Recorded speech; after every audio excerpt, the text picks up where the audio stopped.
மக்களே, நாங்கள் தான் விஜயான் சஞ்சுவில் கோலத்தை வண்டி காமிக்கிறேன். இன்னைக்கு வெள்ளிக்கிழமை வாராகிக்கு நவராத்திரி நடக்குது தஞ்சாவூரில். வாராகிக்கு வெள்ளிக்கிழமை வாராகிக்கு ரொம்ப விசேஷமான நாள். நவராத்திரி திருவிழா நடக்குது வாராகிக்கு. இன்னைக்கு பூக்கோலம். இன்னைக்கு கோலத்தை வண்டி தான் எடுக்கிறோம். அடுத்த வாரம் தான் பெருமாள் ரைடு எடுப்பேன். அவ்வளோ தான் போட்டிருக்காங்க பாட்டி.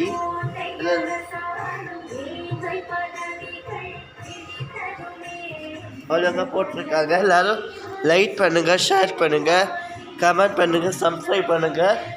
அப்போ தான் நான் போகிற ரெடி நோட்டிஃபிகேஷன் வந்து சார். விஜயான் சஞ்சுக்கு எல்லாரும் லைக் கொடுங்க, கொஞ்சம் கேட்குறேன்.